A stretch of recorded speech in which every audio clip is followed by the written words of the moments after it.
Всем привет! Вы на канале Око Дота 2. Меня зовут Кирилл Гаспачо. И сегодня со мной в студии Слава артист и человек, ради которого мы здесь сегодня все собрались, Магомед Коллапс Халилов.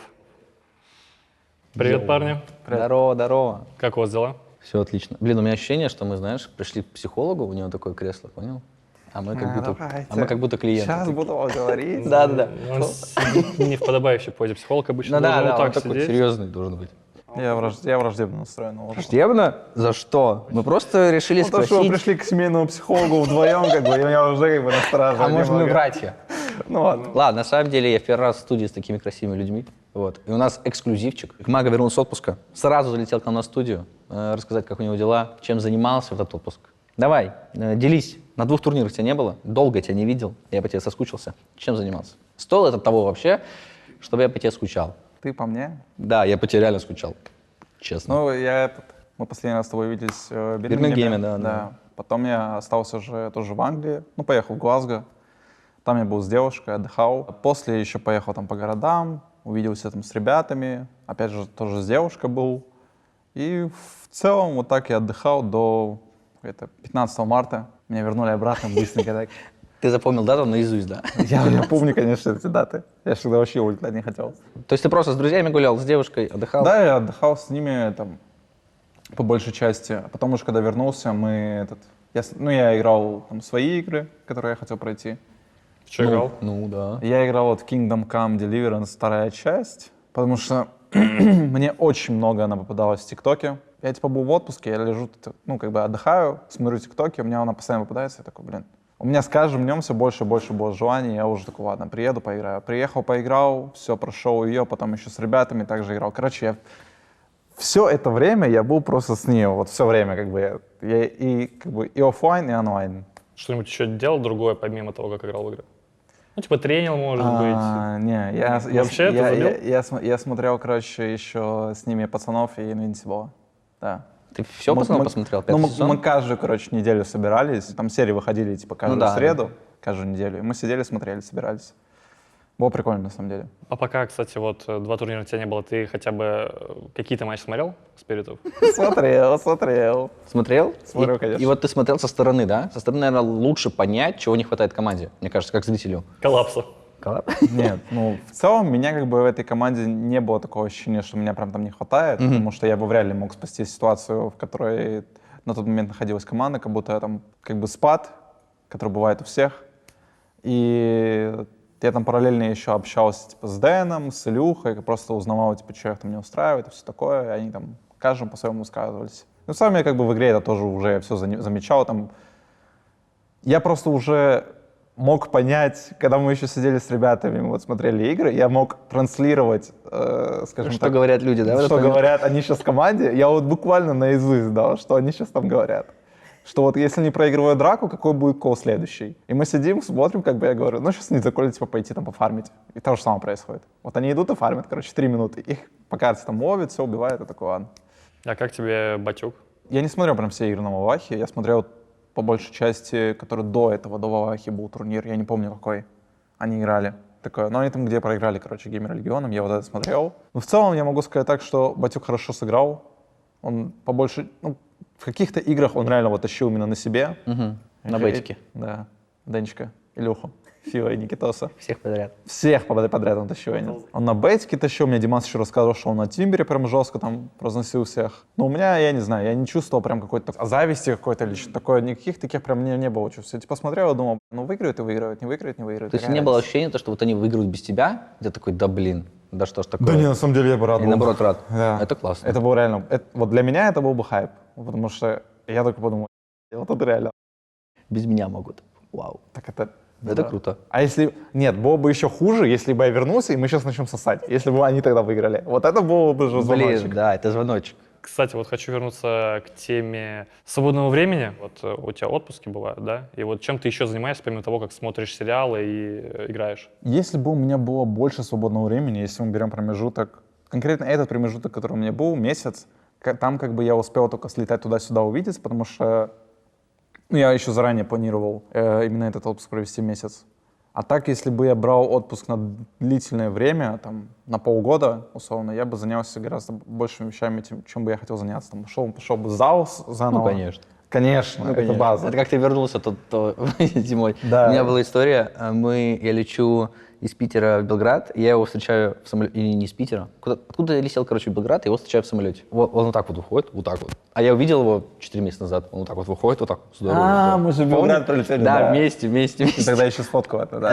Да, это было очень смешно. Может, здесь появится фотка как-нибудь, это было прикольно. Не, прикольно было. Короче, ты бы занимался с качалкой просто. Да, я бы ходил в зал. Я бы полетел в Дагестан, там посидел бы, провел бы время с друзьями. Потому что я с ними уже там, год не виделся, даже больше, 1,5 года.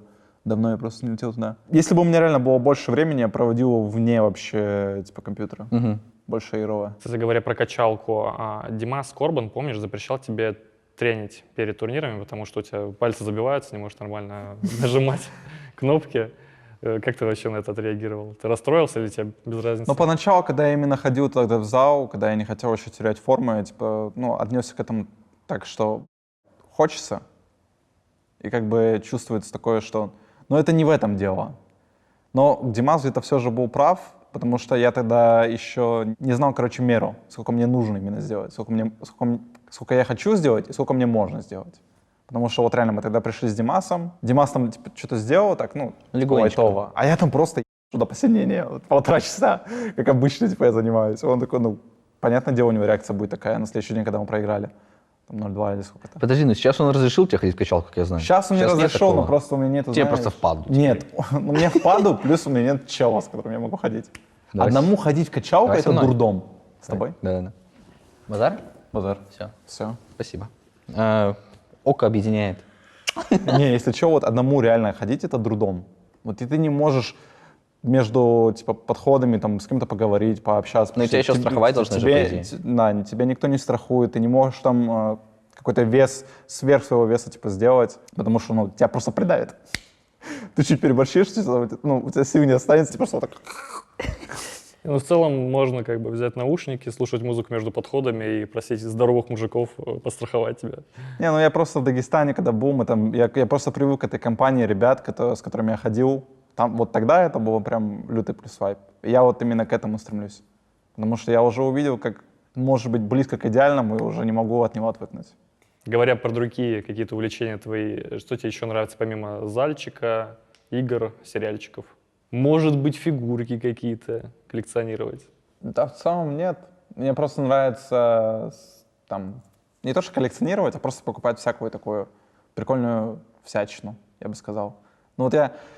Я не часто очень хожу по магазинам, я очень не часто хожу. Ты, наверное, не часто выходишь из дома, если Я честно. в часом, не выхожу из дома. Потому что вот по сравнению там с Илюхой, с Дэном, даже вот потому что типа там закупать шмотки новые и все такое, я хожу раз в год, наверное. Может, раз в 1,5 года. У меня вот как раз, когда я был с девушкой в Англии, мы там ходили по магазинам. Понятное дело, я не могу просто этого избежать. Ну, это факт. Ну да. Пойдем. Я ходил по магазинам, и там я замечал просто всякие там, типа, фигурки, какие-то вещи прикольные. Я такой, хочется реально что-то такое купить, просто какие-то безделушки. Я, конечно, о них там сразу забываю, но я могу что-то, там поставить у себя там на рабочем месте, типа, чтобы это выглядело уютно. Это тоже к чему я Ну, это плюс комфортик, наверное. да, я хочу именно и еще тот факт, что я всегда стараюсь, все нести в дом, чтобы приютить его, потому что у меня, я помню, когда в Сербию только приехал, у меня хата была еще пустая. Я поехал в Икею, купил там всякого-всякого. У меня еще даже динар не было нормальных. Мне тогда еще выдали, типа, динары, у меня своих денег тогда еще не было. И я тогда закупился в Икее, потом такой, ладно, еще надо поехать что-то закупить. И я там ехал, закупал всякие там пледы, фигурки, опять же, горшки с цветами, все такое. Потому что у меня с того момента еще это сохранилось. Потому что я один уже живу. Потому что когда я жил с родителями, я не чувствовал такого, что типа хата там не чувствуется уютно, некомфортно. А когда ты живешь один, ты ничего не покупаешь, понятное дело, ты живешь какой-то в конуре. Ну не, вот этот идеальный есть мем, когда идеальная квартира гипсосмена, у тебя матрас просто, и ком стоит, и все, тебе больше... Этого не хватает. У меня была такая квартира, я переехал недавно. Да? Так я помню, да, вот это вот. Просто кровать. Ну да. Я просто помню, на Dream League 27-й ты показывал вебку Венома, фигурку. Она у тебя на буткемпе стоит или в хате? На хате, конечно. На хате Это моя стоит. поставка для телефона, да. Мне Димас ее подарил. А когда мы на буткемп приехали, он мне типа такой говорит: Мага, для тебя там вообще ништячок подвез. Я такой смотрю, опа, Веном. Ну, кстати говоря, про ништячки у меня тоже есть ништячок небольшой для тебя. Вот, держи. Ну, это круто выглядит очень. Это Человек-паук. Это Человек-паук. Блин, да. Не, вообще прикольная штучка. Это вторая подставка. Надо у ее тебя. Блин, а ее повесить интересно, можно? Потому что он выглядит прикольно. А куда ты его повесишь? А я не знаю, На может, компу? Вряд ли его можно повесить. можно суперклеем, короче, сделать. И пусть висит. Нет, классно выглядит. Ну, вообще прикольно. Нет, Спасибо. в целом можно было бы надеть костюм Человека-паука, но такой кринж, конечно, Я так делал. не разрешили бы. Я так Такой кринж делал. не разрешили. Я так делал в роли. Спасибо большое. Это было весело. Че? прикольно Дота, получилось. давайте Дота, Да, да, пожалуйста. давайте Доту. Я очень соскучился по магии и по Доте. 15 апреля ты вернулся в Белград и сразу начал играть в паблики. Или как это произошло? Я не начал играть в паблики, братан. Вот, ну расскажи. Ты вернулся 15 Я апреля? вернулся 15 апреля, я играл вот свою игру Kingdom Come. Ну и параллельно я играл еще с ребятами там, в разные онлайн-игры. Мы там играли Medieval Dynasty, там Windrose, новая игра. Ой, которая я тоже вышла. играл, кстати, вчера. Это вообще... Честно, это, честно, нет, такая сырая тебе не понравилось? параша. Не, ну это как Rust, но... Нет. Ну там просто... Она супер сырая. Ну да, я знаю, но для Тяжело мне супер играть сырой игры, короче, объясню, чтобы ты был в контексте. Виндрос, там ты за пирата начинаешь полностью голый, тебе нужно обустроить сначала дом, построить корабль, плыть и все остальное. Вот. Но это как Rust, как Вальхейм, только с качеством получше в разы. Но я не знаю, мне очень понравилась игра эта. Я вчера играл. Ну да, она сырая, конечно, но она Ну я поиграл в нее просто 2 дня, меня там кабан раз 10, наверное. А он ты еще подожди. появляется в самом начале. Да. Я еще играл с девушкой, как бы, и мы там, типа, ну там бежим сложно. к этому кабану, его убивать, мы по 3 раза сдохли, пока его убили. Не, это вообще... А ты подожди, ты даже на другой остров не отплыл? Нет, Ты там потому что он на остановился? самом... Нет, я Я отплыл, понял. я на другие острова тоже отплывал. Ну ты В нашел общем, команду себе или нет еще? Нашел, я уже все... Да, реально? Я уже там, да, я играл... 4 дня в нее поиграл. И Че, тебе- мы к Доте перейдем? Да, все, извиняюсь, я просто... Давайте- Я только... Короче, паблики я начал играть, Давай. когда они закончили свое выступление на Валахе, я уже ну, Димас приехал домой, он мне уже созвонился, написал, пора начинать играть в паблики. Потому что я ему тоже сказал, что, ну, я играл в целом в доту, я играл там в кастомки, я играл с ребятами, я уже не был деревянный. Мгм. И потом мне уже просто проще начать было играть именно в паблики. Торонто сказал, что тебе хватит там недельки-две, он позавчера вроде сказал, и ты вернешься в свою прежнюю форму. Ты с этим согласен полностью? Мне хватает, если я буду каждый день играть по 10 пабликов, мне хватит типа, дней 5, наверное, чтобы просто типа уже набрать форму.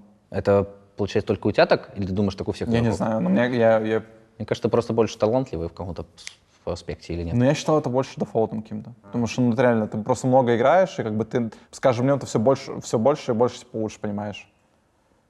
Не то, что понимаешь, а как бы возвращаешься к форме. Ну и плюс, на самом деле, вот свежий взгляд, когда ты возвращаешься, там всякие вещи типа замечаешь или просто придумываешь, что-то такое. Ну, своим дыханием. Что, ты придумал уже? Не. Все по-старому, все по дефолту. Не, что-то придумал, но просто патч еще вышел недавно. Кстати, говоря про патчи, ты высказывался в медиа, что тебя очень сильно бесит, что патчи выходят во время туриков. Это да. Бирмингем. Да, я ненавижу. Я помню, как ты сгорел. Так у меня реально очко сгорело просто с этого. Вот мы реально, мы сидим, играем, сколько? Мы готовились к этому турниру, потому что мы сверхмотивированы были на то, чтобы его побежать. Мы готовились там 2 недели, тренировали героев. Приезжаем на турнир, играем там же уже. Все, проходим групповую стадию. Очень хорошо играли, да? Да. И я думаю, все, ну уже как бы мы реально заряжены, чтобы его побеждать. В эту ночь выходит патч. Большой патч. Удаляет аспекты. Все меняется. Выходят новые шмотки. И ты сидишь такой думаешь, ну это же издевательство вообще. По-другому я ничего не мог думать. Ну, Я могу понять, что так определяют лучших, Ну да, это для всех же патч вышел. кто быстрее всех Адаптируется. адаптируется. Но просто, ну у вас же реально есть много времени, выпустить его между турниром, после турнира. Зачем это делать?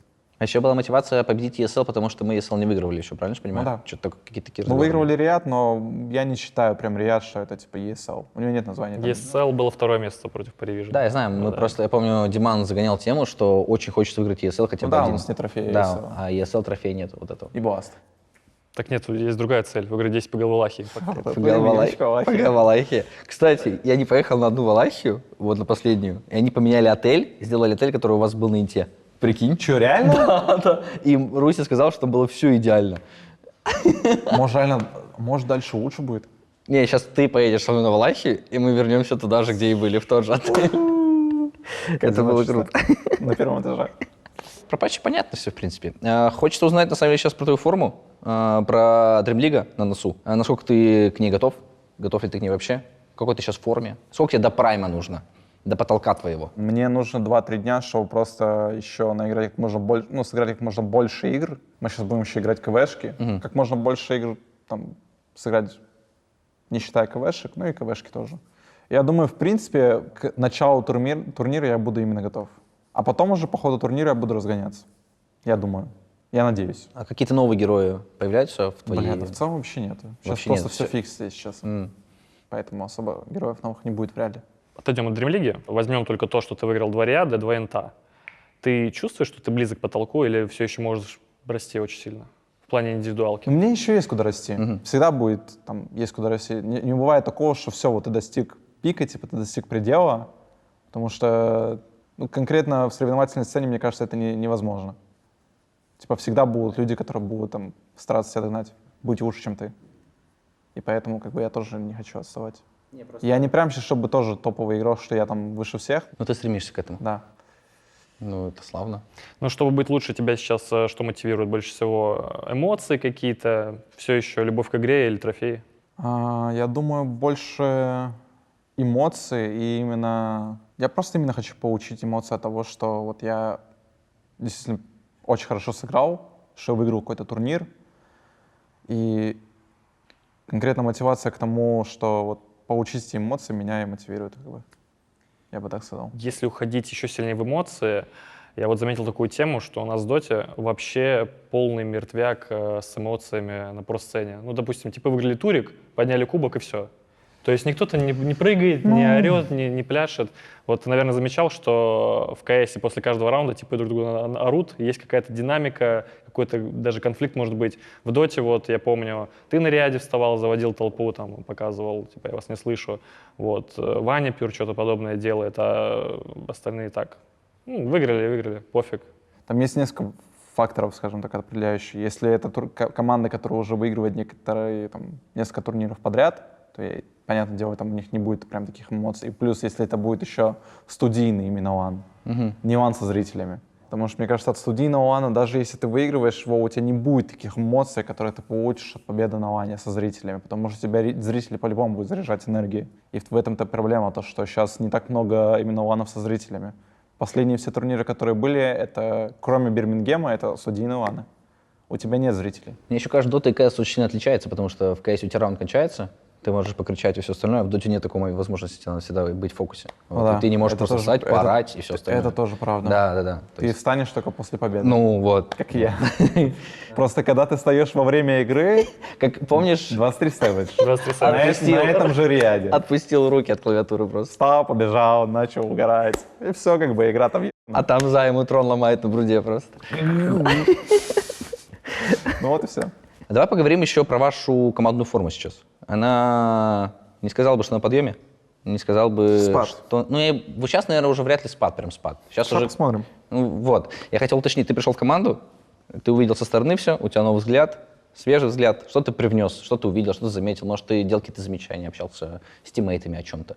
Может быть, какой-то разговор был, диалог? Я бы не сказал, что я сейчас делал каких-то замечаний. Сейчас два таких ощущения. Либо у меня сейчас как будто нет эмоций, либо как будто я держу сейчас эмоции настолько под контролем, что они мне просто не проявляются особо. Это вот одно, либо одно, либо второе. Ну, конкретно я говорю из КВшек. Потому что я там играл, но типа мне как бы никто вообще ничего не говорил. Либо в негативном ключе, либо в позитивном ключе как-то проявляю свои эмоции. Просто я типа сижу и играю. Ну, ты раньше любил тянуть, я знаю. Ну да, но сейчас просто я вернулся тоже после отдыха, как бы я расслаблен и Сейчас такого нет. да. Ну вот еще после того, как я вернулся в команду, как бы я это не упомянул, когда мне Димас после того, как они вылетели с Валахии, мне написал уже, как вернулся домой, он мне сказал то, что вот мы будем делать замены сейчас, и нам будет надо будет сыграть пару тестов, потестить игроков. Я такой, хорошо, все. В общем, мы сделали замены, поменяли человека, в итоге у нас сейчас будет новый игрок. Я настроен оптимистично, думаю, как и все остальные, потому что мы все согласились с решением, ну, это решение было единогласное, как бы, и мы решили потестить этого игрока. Я думаю, у нас все будет нормально, если честно. Потому что на тестах меня все устроило. Это редкость. Это не редкость. Когда мы брали, когда у нас были после 24-го инта, когда Мира из команды ушел, Ага. у нас там тестились тоже Фил, и мы вот как раз таки тоже У меня не было такого, что я кого-то не выношу на тестах. Я просто так, я оцениваю. А я знаю, еще у вас Дэн сел на кнопку. Дэн, да, Дэн сел на кнопку. Что-то поменялось вообще? Или он просто нажимает кнопку? Дэн, драфтер, он чем-то мне напоминает Ярика и чем-то мне напоминает меня самого. А расскажи, объясни. Как Ярик, он больше типа выжидает. Типа даже если Мион говорит какого-то героя уже пикнуть, он такой сидит, он держит кнопку, короче, на выборе героя там 2-3 секунды и пикает. Он не сразу это делает. Это так же, как Ярик, типа. А иногда бывает такое, что типа он такой инста просто резко пикает, вот как я, короче. Я помню, мне кнопку драфта давали, я просто инста все распикиваю, я не дал даже времени, короче, врагам подумать, ничего не себе, никому из тиммейтов даже не дал подумать, я просто все распикивал. Вот мне говорили героя, я инста уже его находил и пикал. Подожди, когда ты сидел на кнопке? Это было, это на КВшках было чисто. Давно все, еще просто тестили, да? Я понял. Ну, то есть это поменялось в более позитивный для тебя Я думаю, в целом, да. ключ. Если что-то меняется, и это чувствуется больше как свежий воздух кому-то поступил. Ты вот уходил в отпуск из-за того, что тебя утомила дота полностью, или именно нагрузка из-за перелетов и все остальное? Что тебя больше всего утомило вообще в твоей вот этой вот карьере до отпуска? И почему ты решил такой, мне нужен отпуск? В какой момент ты понял, хочу отдохнуть? Как это произошло? У меня не было такого, что я устал прямо от доты. У меня было такое, что я смотрел расписание турниров полгода еще назад, когда мы планировали с ребятами и с девушкой встретиться и отдохнуть вместе. И мы договорились конкретно когда у всех получается, кроме меня, у всех получается там в апреле. И я как бы сказал, я посмотрю по расписанию турниров, если будет свободно, то я, возможно, слетаю с вами. Это было в декабре или в ноябре когда мы еще выбирали. Потом в январе у нас был разговор с Димасом. У нас прошли там пару последних месяцев, типа декабрь и ноябрь. И он мне там сказал что, в целом, если ты будешь чувствовать так, что ты где-то устаешь от доты, тебе нужен будет отпуск, ты мне скажи, я обсужу это с руководством, и мы уже решим, даем согласие или нет. Я это запомню, и потом уже ближе к тому, как уже появилось более точное расписание турниров, я вижу то, что у нас идет Валахия, Бирмингем и следующая Валахия. И я подумал, я сыграю Бирмингем, Валахию, я постараюсь, я сделаю именно упор на эти два турнира, упор на Валахию и еще больше упор на Бирмингем, чтобы именно прям выложиться на 100%, на 200%, и потом уже уйти в отпуск. И я так и обратился к Димасу. Я ему говорю, что я хотел с ребятами полететь вместо Валахии на отдохнуть. И я с ним договорился, что я выложусь на 200%, буду больше играть, буду больше прилагать усилия. Он сказал, хорошо, и все. Мы договорились с ним. И это больше был запланированный отпуск, чтобы просто увидеться с ребятами. Не от того, что я... Я правильно понял что если бы вы не планировали ничего, ты бы Если бы не уходил планировали, я в бы отпуск. никуда не улетал. То есть ты не так, чтобы прям устал от доты. Но я не привык брать просто перерывы отпуска, посреди гона. А то, что Димас запретил брать отпуск, видел цитату его? Это больше, мне кажется, угар. Мне тоже кажется, угар. Но это если реально у кого-то... Никто больше не будет отдыхать. Но это сейчас, мне кажется, в этом году уже никто не будет брать, потому что это уже как-то... Надо закончить год. Да, конечно. Это надо уже закончить, потому что мы еще нового игрока берем, и надо уже доиграть, пацаны. Вы что, соберитесь? 2 турнира осталось последних главных. Надо доигрывать. Я читал многие комментарии еще на разных сайтах, и многие люди писали, зачем вам еще отпуск, вы что, устаете и все такое. Расскажи вообще про расписание и расскажи, почему люди не понимают, что киберспортсмены устают. Как это работает у них? Расписание у нас выглядит так. Перед турниром мы сначала играем неделю, может, 1,5 недели КВшки. Уже на буткемпе, можно сказать. Да, ты собираешься, скорее всего, на буткемп. Либо, если это онлайн-турнир, ты играешь просто из дома КВшки и плюс паблики. Ты готовишься к турниру за неделю, за 1,5. И потом играешь еще на самом турнире. И после турнира у тебя будет дней 5, наверное, в целом на все про все, чтобы отдохнуть. И потом уже начинается следующий турнир. И ты вот так в течение года играешь, и у тебя мало времени на что-то остается, потому что тебя постоянно душит мысль о том, что если ты не играешь в доту, что если ты о ней не думаешь, кто-то делает... Играет в доту. Кто-то в нее сейчас играет. Кто-то из твоих соперников. Кто-то сейчас думает о ней, кто-то играет в нее, кто-то там типа становится лучше. И просто эта мысль о том, что ты как бы в моменте не растешь, не улучшаешься, она просто не оставляет твою совесть спокойной. А тебя это именно сейчас мотивирует? Да. Вот именно эта история. Но меня это мотивирует, наверное, последний год. Потому что я понимаю, что мне где-то я там, если вдруг я устану и все такое, я просто понимаю, что мне надо еще как можно больше сыграть. У меня еще был тоже разговор с психологом в январе. Я как бы с ним просто пришел к тому, что я для себя специально составляю определенное расписание, ну, количество игр, сколько мне нужно сыграть, в зависимости от того, насколько сильно у меня мотивация именно к этому турниру. Как бы я не говорю, что я не хочу выигрывать там какой-либо турнир. Я просто понимаю, что из-за того, что турниров много, и чтобы на каждый не выкладываться прям на 200%, не чтобы сгореть не, там, да, через чтобы не полгода. выгореть там за типа 3 месяца, то нужно как бы просто правильно расставлять приоритеты. Я знаю, что Димас всегда говорит на турнирах, если Мага играет очень много пабликов, мы этот турнир выиграем. Да это не работает. Думаешь, не Был работает? Бирмингем. Я был топ-1 по пабликам 2 недели. Ну там патч тоже, это, Ну типа, да. это исключение, можно сказать, если так подумать. А остальные турниры как будто так работали или нет?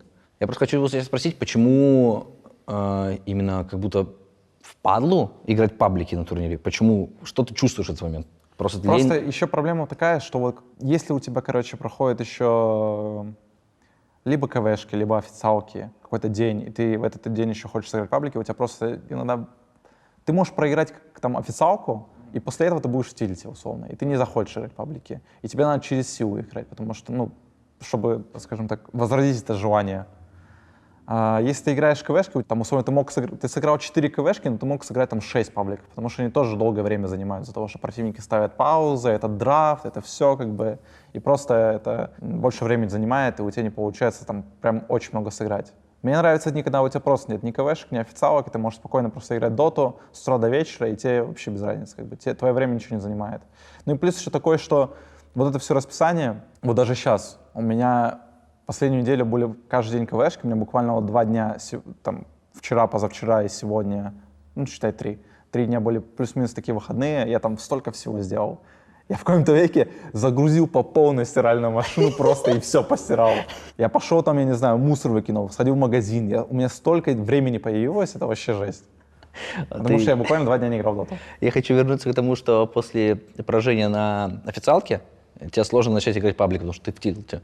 И Илюха мне рассказывал, что он, наоборот, приезжает сразу после официалки, если проиграл, и начинает паблик, чтобы забыть вот это поражение на официалке. У тебя так не работает? Или ты даже не пробовал? Я знаю, что Илюха возвращается, и он сразу стартует паблик. Зависит от настроения, на самом деле. Если меня где-то прям, знаешь, если какое-то поражение меня прям выбивает из колеи, то я могу просто как бы приехать в отель обратно и типа пойти в номер, точнее, и просто там лежать, типа, и все. А что для тебя круче? Очень плохо сыграть игру, официалку, ну прям отвратительно, но выиграть ее? Или безумно хорошо ее сыграть, но официалку проиграть? От чего ты получаешь эмоций больше? Тут вопрос в том, я получу больше эмоций от того, что я супер играю и проебаю ее. Ты получишь больше эмоций? Больше эмоций, но я получу больше негативных эмоций, чем положительных. Окей. Потому что это будут слишком яркие, прям негативные эмоции. А если я типа, буду если плохо играть, плохо я выиграю, ну как бы такие игры у меня были тоже в карьере. Ну где-то были такие игры просто, что я там мог условно откровенно прям плохо играть, и мы эту игру все равно побежали, как бы я после этого, ну я могу где-то вспомнить то, что сыграл, стыдно за это. Но я думаю, типа, ну это игра, одна игра из 1000. И так же, как и это, как бы, ну скорее я бы выбрал то, что лучше выиграть, чем проиграть. Ну вот, кстати, к таким играм можно отнести игру против Liquid на Валахе, где ты застрял на 5 минут на клифе? Это вообще... Это как ужас, он сейчас заплачет. Осторожнее, он сейчас заплачет. Не, как это спасти рядового Райана, я клянусь. Это вообще угар, если что. Сейчас каждый раз, если меня опять закинут на ХГ, мне будут напоминать. Не, ну как Артизию. Ты повторил. Это даже жестче, я думаю, чем Ну, 5 минут простоять, да. Там больше было, там что-то 6 чем-то. Там 5-15. 5-15. 5-15. 5-15. Я ревыч скрипов, чтобы хоть что-то зафармить. Не, как тебя пытались спасать курьерами. Там ничего еще поставили. Мне кажется, за тебя нужно было драться. Причем у тебя был high net worth в этот момент. Ну ты да, был да. самый сильный. Мы потом после игры обсудили то, что... И что надо было делать правильно? Просто идти Надо было драться за просто тебя. идти драться, Ну да. да. Потому что мы стоим там с Рэвиджем на хайграунде. Я буду ауру еще давать. Во влоге вашем там, по сути, не было ничего показано, кроме того, как тебя закинули на клифф. Вот на протяжении 5 минут 15 секунд о чем команда говорила? На тебя забили или что Первое происходило? время, первые-то минуты, короче, я пытался провести курьера, потом я говорю, что у меня курьер умер. Но я, возможно, это сказал, типа, не слишком громко, я бы сказал, чтобы все поняли. Потому что мне еще пару раз там повторяли, типа, ты не можешь курьером провести? Я такой, говорю, нет, я не могу, у меня сдох курьер. Потом там же нейтралку пытались Потом выбить. я говорю, да, давайте попробуем нейтралку выбить. Сейчас, типа, вторые нейтралки, если мне упадет таблер, то я выйду. Они такие, да, хорошо, короче. И они пошли, типа, фармить, ну, там они подрались, потом пошли фармить нейтралки, они фармят. Я сижу просто, я так надеялся. Нет нейтралки, я такой думаю, ну, сейчас курьер лестница, попробую еще раз привести. Я опять веду курьер, он умирает. Потом, после того, как второй раз курьер умер, у меня наступила депрессия. Я понял, то, что я отсюда не выберусь в ближайшие 2 минуты. В итоге мне провели курьера, я тпшнулся и все. Как бы. Я просто точно не помню, как уже там коммуникация была, но я просто сидел типа такой. Я сижу такой, думаю, когда это уже закончится, выпусти меня отсюда, Не, ну, если пожалуйста. честно, Я еще хочу в чат написать. Выпустите меня, пожалуйста. Еще в чат хочу написать, просто поотвлекать чего-то, написать что-то. Там запрещено писать на охе. Не, если честно, по-моему, мы когда проиграли эту игру, ты вышел, и ты не тянул, наоборот, ты принял эту ситуацию с юмором. Ты такой, ну... Потому что у нас была такая ситуация, что даже с таким казусом в игре мы все равно как бы играли до конца, и у нас все равно был шанс на победу еще. Да, 100%. Там реально были шансы на победу, они были не маленькие. Просто нам где-то не повезло. Ну и плюс эта ситуация, да. И как бы я особо сильно от этого не прям телефонул. Я просто сразу, я типа такой, да, бывает, сейчас следующая игра. Я вспомнил историю, которую ты рассказывал на подкасте в деревне, как ты играл на лане в Дагестане до 4 утра, потом приехал какой-то мужик, забрал тебя, отвез к отцу, ты на 4 дня пропал. Были такие еще ситуации у тебя в жизни, или ты как-то старался их доджить? После этой ситуации я понял, что мне не следует играть в ланы до 4 утра.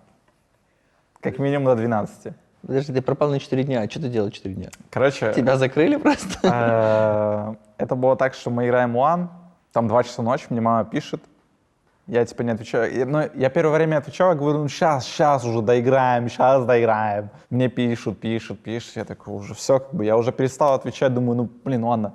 Перестал отвечать, просто меньше на это отвлекаюсь. Чем быстрее я закончу, тем быстрее вернусь домой. Как только уже там прозвучало, ну, короче, там уже говорят, что уже поздно, а типа завтра там, ну, тут пацаны, школьники сидят, тут кому-то еще завтра на пары идти, давайте, пацаны, уже закругляемся.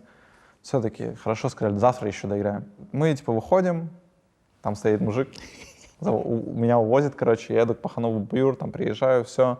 И я там 4 дня сидел. По сути, я занимался исправительными работами. Я убирал хату, я убирал курятник, убирал в огороде. Короче, у меня, ну, типа, исправительная работа. Ты был наказан. Да, я был наказан. Я, конечно, там, когда еще в огороде убирал, случайно вырвал баклажаны. Пахан, конечно, этого не оценил. Но я там перепутал чуть-чуть. Ну, блин, я чуть-чуть перепутал. Но просто они там плюс-минус уже как будто засохшие были на вид. Я думаю, это сорняки, я типа такой, все. А ты лан не выиграл, получается? Ты не доиграл его? Нет, Тебя у просто меня забрали? интернета есть еще не было. Не было интернета. Пахан интернет не реально? оплатил, у него Wi-Fi не оплачен был, он сидел с мобильного телефона. Я ему говорю, оплати интернет, пожалуйста. Он говорит, нет.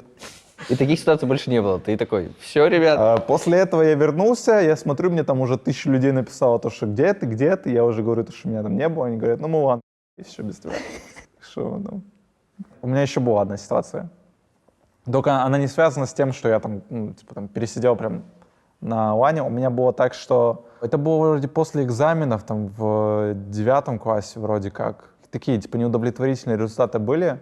И, типа, папе там не понравилось, он меня опять же забрал, короче, просто в деревню к себе. И там, сколько я был? Недели 2, наверное, или 3.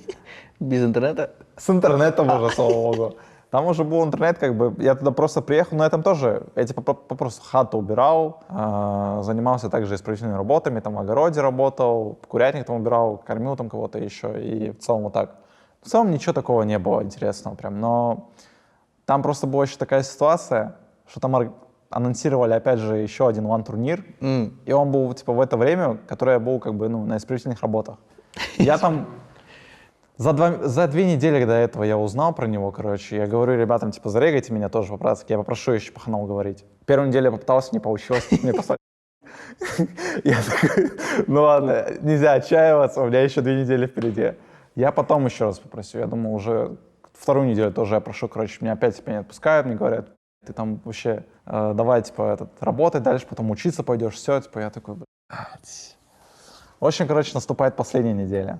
На последней неделе я активизировался настолько сильно, я просто все Ты все убрал вообще. Я все выдроил, я все сделал максимально. 5 дней осталось до турнира, мне пацаны пишут, у тебя получится?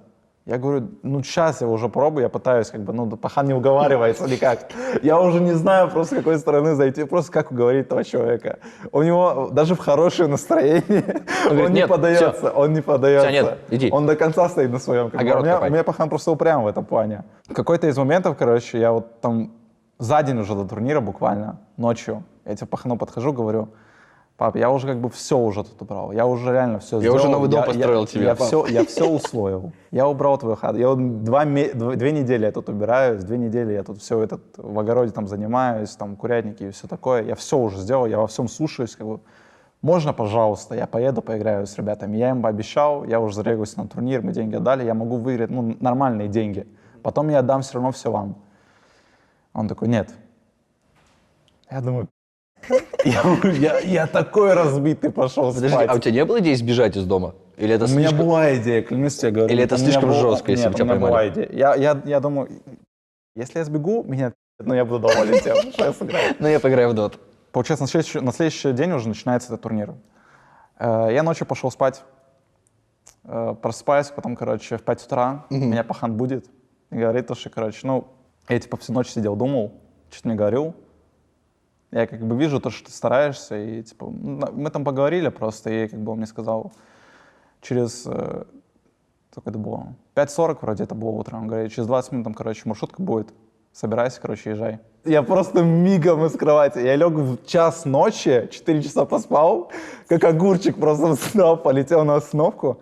В общем, я ехал, короче, до города 2 часа, я чуть поспал, приезжаю, а я типа вообще не играл, я мышку не знаю, как держать. Я клаву не держал, я ни мышку не держал в руках, я вообще не знаю. Я просто деревянный. И я приезжаю, короче, там еще никого особо не было, там было, ну, типа, 7 утра, там, 7-8 утра, короче. И я, типа, зашел, сел, типа, за комп и просто запустил, короче, там, кастомки поиграть. Я, типа, посидел, поиграл, там, с ботами, что-то такое, просто поразминался. Мои ребята уже приехали, короче, я к ним подхожу, они меня спрашивают, что у тебя там было? Я такой рассказываю, я такой, да, пацаны, короче, играем. Какой я заряженный, я клянусь, я в тот момент понял, вот что такое голод просто. Вот это голод, когда соскучился просто по игре. Я настолько голодный был, я играл вообще на чем угодно. Мы еще играли, короче, тогда команда была Меланхоли, против которой, ну, которые реально задроты. Мы их, типа, там, один раз вроде мы до этого их выиграли, но их вообще, типа, никто не выигрывал особо. Или нет вообще, в целом их до этого никто не выигрывал. Даже мы пытались, у нас не получилось. Потому что невозможно было почти, я понял. Наши соперники, да, были, наши враги. Мы просто по ходу турнира, короче, играем, проходим, типа, всяких оппонентов, типа, там, поэтапно, типа, по турниру идем. Я там играю вообще на абсолютно рандомных героях. А ты на тройке играл? Да, я на тройке играл, но просто играл на рандомных героях, потому что, я, знаешь, сейчас бы я бы сказал, вот тогда я себя чувствовал как Топсон. Потому что Топсон играет в миде также на всех героях, и я вот себя так же, как вот, тогда я себя так же чувствовал. Мы уже доходим до финала, и с ними встречаемся, если мы вроде раньше до этого не встречались, и по турниру. Я пикаю, короче, Леона тройку, я уничтожаю просто фул мапу. Следующие игры тоже я играю, мы что-то их выигрываем, и в конце концов мы выигрываем турнир. Я в таком шоке был, вот реально. Мы все с ребятами просто в шоке. Я звоню пахану, говорю, что пап, я выиграл турнир, маме тоже звоню, мама, я выиграл турнир, короче, я приезжаю домой, деньги все раздаю, короче, я такой, счастливый просто, и пошел, сел играть доту дальше. А сколько ты выиграл? Ты помнишь? Примерно хотя бы. Там вроде призовой был 75 тысяч рублей, по идее там 50 тысяч на команду. Ага. Я выиграл 10 тысяч рублей, но мне этого хватало. Так нет, это вообще Нормально, да? Сколько лет тебе было тогда? 16, наверное, может. Ну, 16 нормально, да? 15. Вообще с кайфом. Я также на лан ездил, в 16 лет, я помню. Это вообще кайф, я не знаю. По 5 тысяч берешь просто так. Ну, это прям на кино, человека. это прям история для фильма. Да. Какое-то аниме надо назвать так. Так у меня, если что, весь путь этих дагестанских хуанов состоит как будто это аниме. А в какой момент папа сказал, ладно, все, я тебя не буду кошмарить, играй в доту, все кайф. Когда ты попал в Спирит, и когда Диман с ним разговаривал, или как это было? Мне папа сказал про это, когда я уже выиграл турнир. Когда мы выиграли первый инт. А, реально? А Да. до этого все равно... А до этого у меня был испытательный срок, я бы сказал так. Ну, не, испытательный срок не у я команды, помню. а у пахана. А я помню, ты говорил, если бы у тебя ничего не получилось, ты бы был врачом. Да. Все. У меня был академом. У меня был академ-отпуск. Кстати говоря, вот про врача, ты сколько ты проучился? Неделю. Я пришел на первую пару, я больше не ходил туда. Вообще? Тебе не было интересно? Ну, не, вообще не. Ну вот, предположим, если бы ты, допустим, не получилось у тебя с дотой, то Я бы не пошел врачом. кем бы ты был тогда? Ну, в теории. На тот момент, знаешь, не было прям чего-то очевидного. Потому что у меня, в принципе, мое увлечение это было вот дота. Я прям посвятил этому в большую часть своей жизни тогда, я бы сказал. А если бы сейчас у тебя было бесконечное количество денег, чем бы ты занимался? Вот ты бы... У тебя вот их миллиарды. Что бы ты делал? А музыкой занимался бы. Я бы хотел очень научиться играть на гитаре, на пианино и на этот... Блин, это круто. У На, тебя была на- бы своя на банда? на гитаре и на пианино. Мне прям очень хочется научиться играть. Блин, классно. То есть в теории, если бы ты, допустим, завершал карьеру, то ты бы ушел бы в музыку. Но я не прям, знаешь, ушел бы в это. Это было бы моим вторым полноценным хобби. А первой, типа, работой я бы назвал, ну, я не знаю, что-то по душе. Что бы я делал вот так с душой? Я не знаю. Если мне понравилось на стройке работать, я пошел на стройку, честно. Кстати говоря, про стройку. В том же подкасте в деревне Димас тебе говорил пойти поработать на скотню там, или в МАК в час пик, ну, чтобы понять, что такое как бы твоя работа, ну, действительно, и вот тяжелая ручная работа. Был ли у тебя в жизни опыт тяжелой ручной работы? Помимо огорода, там, Помимо курятника, огорода, да. Ну, прям не было такого, что прям тяжелого. Ну, типа, что-то я делал там по дому или в целом в течение жизни, но прям такого что-то прям... Что там, ну, как на стройке, типа, там таскать прям тяжеленные предметы, не. А когда для тебя дота закончится, что будешь делать? Вот ты закончишь Я говорю, что играть? как душа ляжет. Тренер, не тренер? Или ты про это вообще не По думаешь? вайбу, просто по вайбу. А, пока вообще не знаешь. Пока просто Я живу так, как душе угодно, я бы так сказал. плывешь по течению. Да. Кайф. Это китайская мудрость или японская мудрость. А если бы в доте не было бы ни денег, ни славы, ты бы все равно играл бы в доту? Ну, потому что любишь. Для меня было изначально была мотивация выступать перед всем миром. Потому что мне именно хотелось почувствовать эти эмоции, когда твое имя скандируют и аплодируют тебе. То есть ты хотел быть известным уже тогда? Да. Но мне именно хотелось прочувствовать эти эмоции, потому Ну что вот. я смотрел, как побеждают люди на интах, и я понимал, что я этого реально хочу. А вот если бы не было бы этого, Если бы не было бы этого, то... ты бы не играл бы в доту? Ты играешь в доту только потому, что тебе нравится вот внимание толпы, то, что... Возможно, я бы так просрал свою жизнь, ну, примерно 10 лет своей жизни я, скорее всего, просрал бы, потому что это было просто была бы игромания. И как бы она бы меня ни к чему не привела. Я бы просто типа сидел, играл в игру, которой нет... Ну, Ты бы все равно в нее играл. я бы, да, я этом бы, вопрос. скорее всего, в нее просто играл, но я не играл бы вот до столько времени. Потому что в какой-то момент я понял бы, что она мне... И как бы если я в ней не вижу своего будущего, то зачем я в нее играю? Короче, в будущем может стать музыкантом. Ну Известным да, просто. да. Будет Не, на гитаре вот так я вот. буду делать то, что я захочу. Я говорю, если у меня будет вайб такой, что вот реально мне захочется поработать на стройке, я пойду поработаю на стройке. Захочется пойти, я не знаю, там, мыть улицы по утрам, пойду мыть улицы по утрам. Ну, я понял. А сейчас просто дота. Еще ты сказал, что ты, по сути, играешь ради известности, ради славы в какой-то степени. Расскажи вот про то, как ты первый раз столкнулся с этой известностью. Вот какие у тебя были мысли? Ты немножко зажался или ты получил кайф от этого невыносимый какой-то? Когда на улице узнали в первый раз. Да. Помню, когда меня... Мага, можешь сфоткаться? Когда, короче, был такой момент, когда я выиграл первый инт, я вернулся домой в Дагестан, и я был дома, и я заказал, короче, себе похавать. Ко мне приезжает курьер, и он мне говорит, а ты недавно выиграл? Я говорю, да. Он говорит, а можешь да фотку? Я такой, боже. Я все сфоткался, потом прихожу на хату, мне говорит мама. Я маме говорю, короче, меня курьер узнал. Говорит, о, бай, как это вообще возможно? Я говорю, там люди просто меня в такси узнавали уже. Ну и тебе было приятно. правильно понимаю? Мне да. Но это, знаешь, со временем все же ты задумаешься, блин, интересно было бы, вот если бы тебя вообще не знали. Ну, в Сербии, конечно. кстати, это реализуемо, меня вообще тут никто не знает, мне это тоже кайфово. Но все надоедает, на самом деле, в нашем мире, к сожалению. То есть сейчас, когда тебя узнают много, тебя это уже немножко подбешивает, когда вот дорогу не дают пройти. Там, сфоткаться. Но распиши. если прям, это знаешь, этого очень много, туда мне надо есть, но сейчас этого прям не очень много. Ну да, в Сербии, кстати, Меня в целом устраивает кайф. сейчас. А у тебя, допустим, не было таких ситуаций, что ты столкнулся с известностью, и резко начали появляться какие-то старые знакомые, ну, желанием Да, общаться? были, да. Были такие ситуации. То Да. есть, там, привет, братан, дай в долг, там, давно не виделись. Ты Не, сейчас ну, чемпион. Да, Да, и деньги в есть. долг прям, ну, были такие ситуации, но поначалу, короче, где-то я и давал, потому что я был тогда наивно молодым, а потом уже со временем, да, я уже для себя понял. А вот фанаты, вот, допустим, ты сказал про курьера, и были ли у тебя, допустим, какие-то стычки с неадекватными фанатами, которые, типа, говорят, дай сфоткаться, ты говоришь, условно говоря, нет, а они там начинают гнать на тебя? Не. Все было спокойно. Все на добром. Все удобно. Были фанаты, но то и фанаты, как бы они тебя любят. Не, ну есть же как-то какие-то, знаешь, неадекватные люди. Но это Бывает. не фанаты. Это Глора. Это Это, Глора. я не знаю. Что ж, парни, давайте закругляться потихоньку. И напоследок у нас будет блиц. Первый вопрос. Назови топ-3 лучших оффлейнера на данный момент помимо себя. Ну, 33-й, Амар. И пусть будет... Куда это тебе показываешь, братанчик? Сложный выбор. У меня либо Noticed, либо DM, либо XSS. Ну, пусть будет XSS. А подожди, артист там вообще даже не... XSS, окей. Какая у тебя самая дорогая шмотка в инвентаре? На Магнуса Рок. $20 тысяч. Это который, 25 даже. Светится который. Это который светится. кстати говоря, про Магнуса. Магнус или Марс? Вот сейчас, таких прикинь. парашин героя. Ну ладно, мне где-то... У меня два героя, оба эти героя очень много эмоций подарили в одно время. Я думаю, скорее Магнус. С ним больше теплых воспоминаний. Немножко вопрос с актуалочкой.